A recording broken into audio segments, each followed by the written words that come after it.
Alright, this is part 2 of the designing of the MiniArrayList class. Okay, so let's first actually write the constructor, but we need to figure out what types of stuff the MiniArrayList will need. So a first thing would be the, let's say, the size or the number of logical elements in the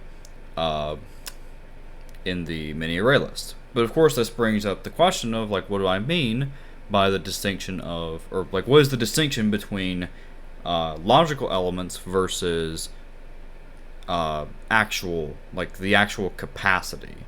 Okay, so remember that an array list under the hood, note that I'm saying array list here very importantly, is implemented with an array.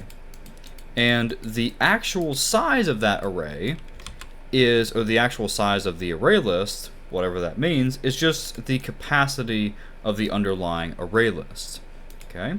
And the number of elements in the array list is its size, or its logical element size. So if we have 3, -2, 1, 0, 12, 5, then there are 6 logical elements in the MiniArrayList, or sorry, in the array list, and the size should be 6, but the capacity here would be like 9. Okay? So, in addition to the logical size, we also need a way of, representing the underlying array. And we're gonna mimic what the ArrayList class does and actually just use an array under the hood. So, we'll have an array of objects of type T, and we'll just call that elements. Okay? We also need a way of, so remember how the process works for adding elements. We just add it onto the next free slot in the array, in the underlying array. And when we need to resize it, we usually, we always update its size by some factor. Now, what is that factor? So this can depend, and also, how do we know how many elements we want to start this off as? So what we're going to do is we're going to declare two static final variables that represent the initial capacity, and we'll set it equal to 10, and then we'll also have a resize factor, and we'll say that that is 2. Okay, so the MiniArrayList will resize, or it'll double in capacity each time we reach the limit, and we'll start off with 10 elements under the, or it'll start off with a 10 element capacity. Okay, and that's actually it. We only need 4 instance variables. Okay, so let's write them. So we'll do the private static final int initial capacity equals 10. And in general, you should always put final variables before others, and you should always put static variables before instance variables. Okay? So private static final resize factor equals 2. So when we need to resize it first, we will expand this to 20, and then 40, and then 80, and then 160, so on and so forth. Okay? And I actually just realized that we don't have a test for testing the doubling factor. So what we'll do is we'll just have a loop that adds, a whole bunch of elements to the MiniArrayList, and we'll just say assert true, and let's see. So MiniArrayList 1 dot add, and we'll just add the ith element, or add the value I at index I. Okay, so all of those should return true, and then we'll just remove all of them, or rather we'll remove the first 100, because as you'll see, removals with the MiniArrayList will be just as slow as they are for the standard array list. Okay, so we'll say that we're going to remove the element at index 0, and we'll have an optional .of, and then that of course will be I, and then we'll remove the element at index I, or rather index 0. Okay? So this will of course just shift everything down, and we'll see that will actually be quite slow, and I'm a little worried that this might actually cause this to be too slow, but we'll see when we get there. Okay? So now let's create the instance variable for the size, and then we'll create the instance variable for the elements of the underlying mini array list. Okay? So let's now create the constructor. So the constructor is going to receive no arguments, but it's going to set the size to be 0, and then remember this is the logical size. Then we're going to set the elements to be a new T array of the initial capacity. But we run into an issue that we haven't encountered before. We hover over this and it says type parameter T cannot be instantiated directly. And the reason why is because in Java, generics are a compile time feature, whereas arrays are a runtime feature. So this generic type goes away at compile time. So what we actually need to do is do something a little bit weird. We're first going to just instantiate this as an array of objects, and then we're going to cast it to an array of type T. Okay? So this will give you a warning, says unchecked cast, and this is just one of those things that you have to do in Java because Java can be a little weird sometimes. Okay? Now, let's write the get method. So actually, yeah, so let me back up for a second. This is all we need for the constructor and the instance variables and the static variables. So let's move on to the fun stuff. So the get method will be very simple. We'll just say if index is less than 0 or the index is greater than or equal to the size, then we're going to return an empty optional. Otherwise, we will return an optional dot of the elements at index, well, the index that we pass. Okay? So that's all there is for get. And get's very simple. And in fact, size is also simple. I mean, it's quite literally just this. Okay? Set is also very simple. All we have to do is check to see, again, if the index is in bounds, or rather, if it's not in bounds, we return false. Sorry, I always like to put this dot if we have an instance variable. Otherwise, we will say this dot elements at index.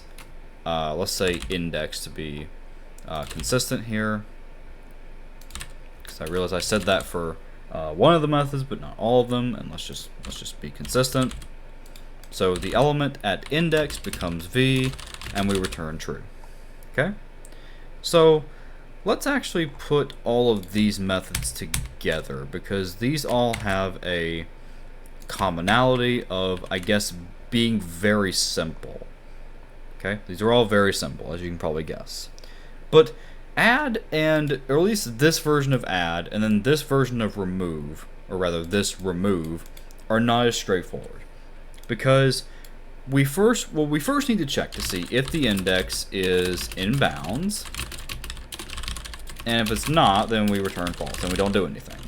But what if it is in bounds? Well, then you might say t at index equals, t at index equals v, and then size plus plus. But that's not going to work, because remember, this method is for inserting a value into the mini array list. So what we need to do, well, there's a couple things we need to do. We first need to see, like, what we need to do if we want to insert a value into the mini array list. So let's say that we're doing like 3, -2, 0, 12, 5, and let's say we have some free space over here. Okay? If we want to insert at index 2 the value 42, then what do we need to do? We need to shift all of the elements to the right of element, or of index 42 over to the right. Sorry, index 42. Index 2. I'll say that again for clarity. If we want to insert a value at index 2, we need to shift all the elements to the right of index 1 over by 1. So actually, so what I mean is that we need to take this element and shift it to the right, this element shift it to the right, this element shift it to the right, and then we can put the 42 in the spot. Okay? So that's not too hard. That's actually very straightforward. But what we will run into is what happens if we're trying to insert into an array that is full. Well, we need to implement a resizing procedure. And rather, this also happens if we're just trying to add on to the end of an array. So we need to implement a procedure, a method, called resize. And what this method is going to do is it will first create a new array. We'll just call it new E for new elements. And it's going to be the size of the current capacity, which is the size, multiplied by the resize factor. Okay? You can also just say that it's the size of the old array, the capacity of the old array, multiplied by the resize factor. Then we'll have a loop that goes from int I equals 0, I is less than elements.length, or size. It doesn't matter because they're the same at this point. So I'll just say I'll say E to refer to the old elements array, and then these vertical bars here to represent the size or the capacity. And then we're going to say new E at I equals E at I. So if you remember when we first talked about ArrayList, we said that there's a three-part procedure to the resizing. The first is we're going to create this new array. The second is we're going to copy everything from the new array, from the old array into the new array. The third thing is we're going to update the reference. So we're going to say this, or rather just E, doesn't matter, equals new E. Okay? So this is basically the code that we need. So let's implement that. And we'll implement that as a private method. So we'll say private void resize. And then we're going to do those three things. We're going to say t new elements equals new t of this dot elements dot size or dot length times the resize factor. Okay? But remember, we have to do that same process again of instantiating it as an array of objects and then casting it like that. And then we do for int I equals 0, I is less than this dot elements dot size dot length, I plus plus. And now this is where we do the copying. So new elements at I is equal to this dot elements at I. And then lastly we say this dot elements at I equals, this dot elements equals new elements. Okay? And that's it. That's literally all we need. So this will resize the array, which in turn will allow for more capacity in the underlying array. Okay? So we now need to have a check inside this else statement. So if we need to resize, then do so. Okay? So how do we know if we need to resize? Well, we know if we need to resize if the size variable is equal to the current capacity. Okay? And again, the current capacity is just the length of E. So if size is equal to, or rather this dot size is equal to this dot elements dot length, then we call resize. Okay? And this is one of those situations where we will use the one-armed if, so like we won't have an else statement here. And hopefully you can see why having an else statement here would be problematic. So we just do the resize, we resize only when we need to do so. Okay? So we resize, and if we did that, then everything is good. But if we didn't need to resize, then this doesn't happen, and we can just insert it willy-nilly. So we'll say, well, now we need to do this part 2. So we now need to do what's called a shift right. Okay? So what do I mean by a shift right? I mean that if we're trying to insert an element at some index, like let's say 2, then we want to take everything to the right of 2 and move it one space to the right. And because we've resized, we know that we're in this spot right here. We know that we're in a good spot to resize the array, and nothing will ever go out of bounds or anything like that. Okay? So what we can do is just have a loop that goes from the current size, which is like, the next available spot. So in this case, the size would be 5. So we'd go from, we'd say int I equals size, and then we're going to go down until we hit the index that we're going to insert into, and just shift everything over by 1. So that means the element at index I will become the thing that was there at the previous spot. So just looking at what that means that we're going to put the 5 here we're going to move the 5 to here. But what that's actually going to look like is something like the following. So on the first iteration, it actually will not like move the 5 out of this spot right here. Rather, it'll keep the 5 there, but then on the next iteration, we're going to overwrite the 5 with the 12. Okay? And then the next iteration, we're going to move the 2, we're going to move the 0, and then we're going to put that into the 12 spot, and then we'll just say the element at that index where we want to insert becomes the value that we're going to add, which in this case would be 42. Okay, 42. So let's write the shift right method. So again, I think it's very, actually I don't think it's very straightforward. So you might need to rewatch this and think about it a little bit, or just write it yourself. But we're going to go a little bit fast because we're kind of running, we're doing very poorly on time.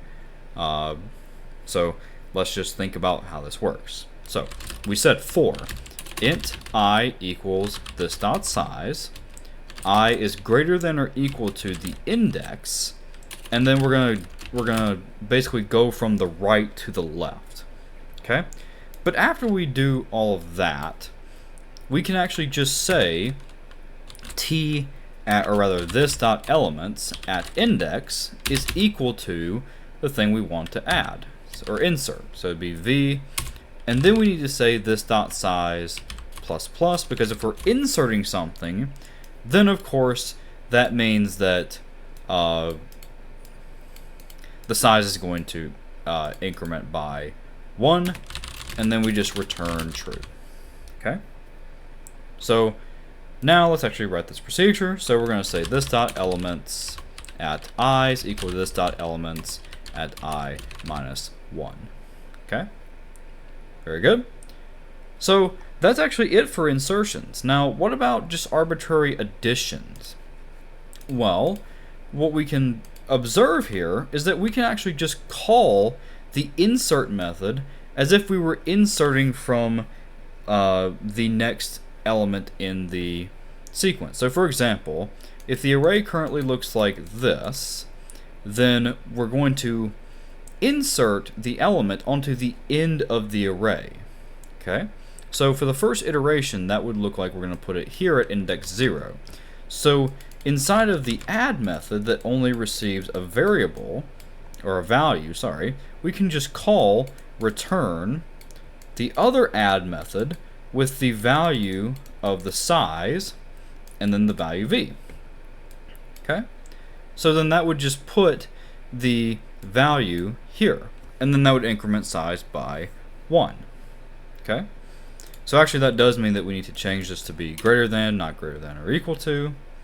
Yeah, so this might cause problems later, but we'll come to that when we do. So let's do this dot add at the size, and then the variable or the value that we want to put or add into that index. Okay? So let's actually run some tests, because we've written a whole bunch of code. So let's run some tests. So let's see if this passes. It does not. Okay, so index -1 out of bounds for length 10. So let's see, what did we do wrong here? Index -1 out of bounds for length 10. Let me look at this a little bit closer.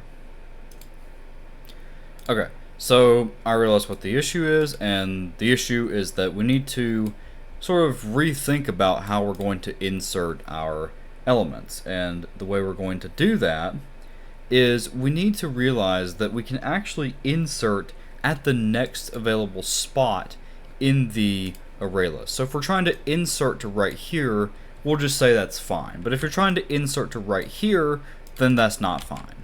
Okay? So what we did was we changed this from greater than or equal to just be greater than, and now everything will work just fine. Okay? And we added a test to show that that is the case. So set does seem to work. Remove obviously will not work yet, and if we want, we can just comment out this remove part. So that works just fine. We do not have a test for get, so I will write that very quickly. Okay, so all I did was I just took the code from before and just added some get methods to it, and if we try to get something that's out of bounds, we of course return an empty optional.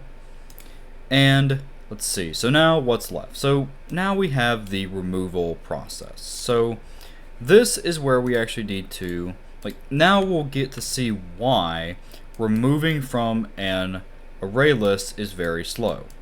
So if we're trying to remove, let's say index 1 from an array list of, these values, let's say we want to remove this element. Well, we can't just leave a blank spot. We have to shift everything over down by 1. So what we'll do is we'll have a loop that goes from the index that we want to shift, and then so it'll start from, or rather I will equal the index, I will be less than the size, I++, and then we'll just say the element at I becomes the element at I plus 1.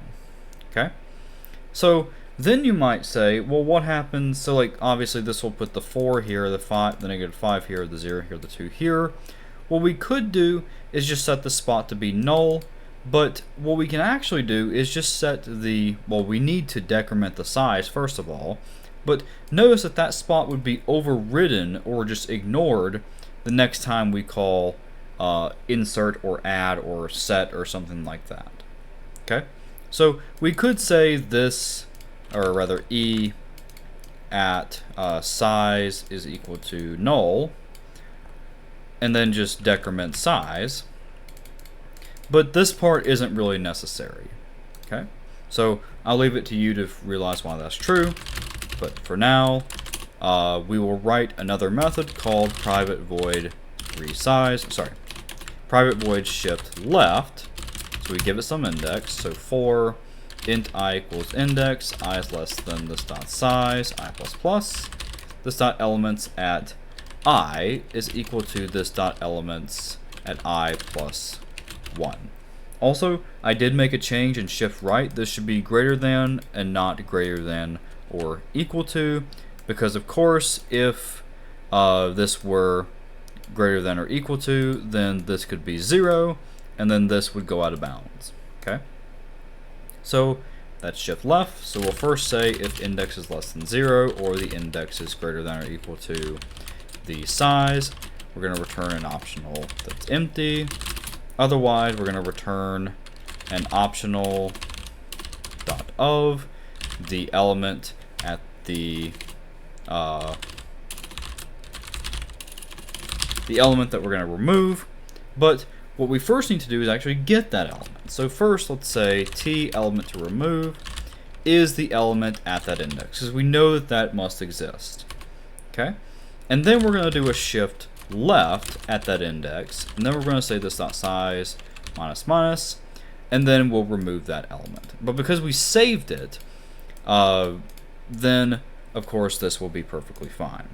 Okay, so now let's test to see whether this works and size works. So now let's test remove. Okay, remove does not work. That's interesting. Why does remove not work. So, oh, it's because I'm dumb. It's because I don't know how to do anything. I'm sure some people were probably screaming that at me in the past video. So there you go. Okay. Now let's test to see if this doubling factor works. And indeed, everything works just fine. Okay. So I know this is the longest video that we have made in this series, but I really hope that everyone stuck around for this, because being able to do this, being able to build your own mini array list, is really, really, really fundamental to knowing just how it works. Okay? And you can take this and build almost any collection in the collections API at this point, at least all the ones that we've talked about. So, now you can build linked lists, you can build priority queues, you can build sets, you can build maps, you can build really, well, you can't build tree sets and tree maps, but you can build basically everything else. Okay, well, I guess that's not strictly true because you are missing one important thing.